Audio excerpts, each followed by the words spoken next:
Hey, what is up guys? Welcome back to the channel Lars of Kilobit Nomad. We have the iPhone 14 Pro right here. We are going to be unboxing this one. I'm going to be transferring my iPhone 13 Pro. Maybe a basic comparison, but we're going to have a first impression on this one. Alright, so this one has still has the same box with this one, like a thin one. I don't think they have a power adapter here over anymore. But let's open this up. Just want to cover these. Go. You can have first impression. Oh, there's another one right here. Open it up.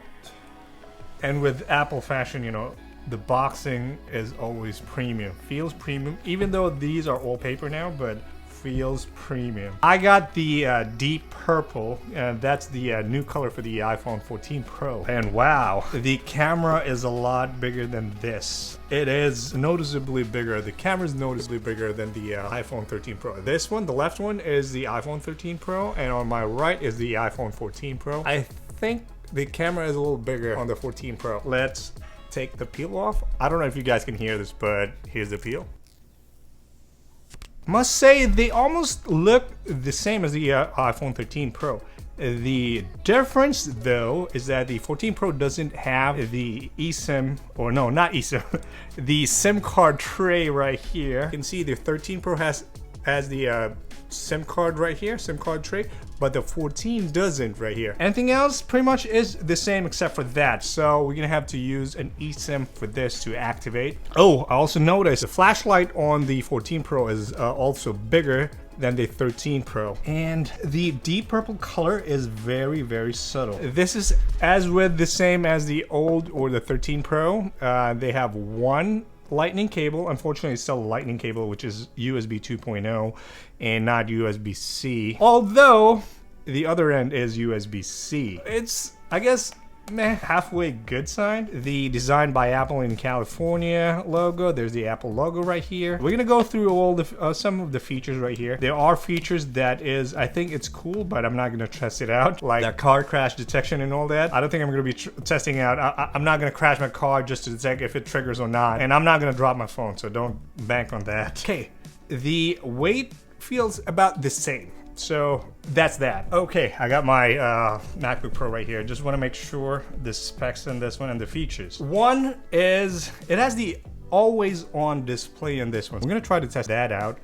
Also, it's also saying hello right here. It's very interesting for the always on display. It's been on Android for the longest time, and now it's an Apple, but they got to do it the Apple way, which is not just the time and some of your widgets, but it also tries to keep some of the colors, but maybe very, very light or very faded for your wallpaper. Apple has to do some extra stuff just to make it enticing and all that. The other thing though, what I'm worried about the always on display is that since these are OLEDs, so I'm kind of worried about the burn-in. I haven't seen anyone, especially the big YouTubers, talking about, you know, potential burn-in with always on display. So, you know, but that's something to keep in mind. All right, so quick start guide, bring your phone to the nearest. Okay, let's set it up. While we're setting this up, the other thing that I was going to say is that it has the emergency SOS via satellite. Especially when I've been to an upstate park in New York, and there was no cell signal at all, and that was a bummer because like I can't even check the maps because there's no cell signal. So the good thing about the iPhone 14 Pro is that you can connect to the satellite directly to send your location and, you know, send out an SOS or emergency 911 and all that to get you know, to send your location, maybe send a message as well, you know, for emergency purposes and all that. It does show you a direction on where to point the phone to get the best connection for the satellite and all that. Now, while we're at it, one of the key features actually for the iPhone 14 Pro is, it is a terrible name, Dynamic Island. I don't know, it's a funny name, but it's a very, very cool feature. Is it from Apple originally? No, I don't think so. I think maybe LG, if I'm not mistaken. It's a cool feature. Do you need it? No, you don't.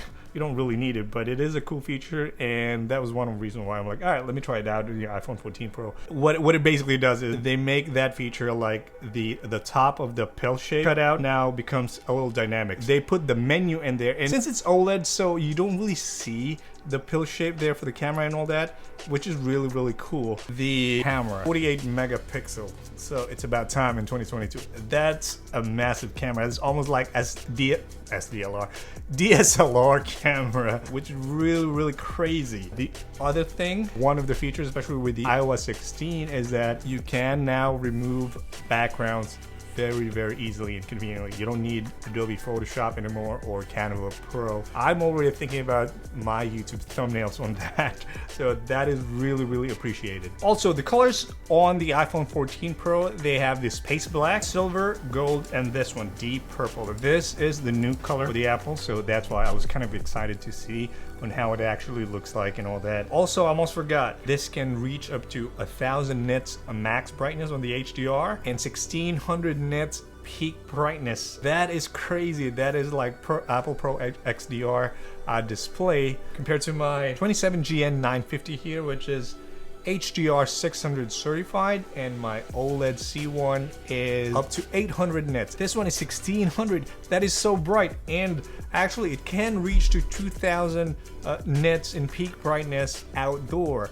You know, when it detects you're outdoor and all that. That is so bright. That is really, really good. That is much appreciated. And that's it for this video, guys. Don't forget to smash the like button. And if you haven't yet, consider subscribing to the channel. I'm gonna make more videos about the iPhone 14 later on. Please comment down below if you have any suggestions or any other videos. I'm Lars of Kilbait Nomad. See you in the next video.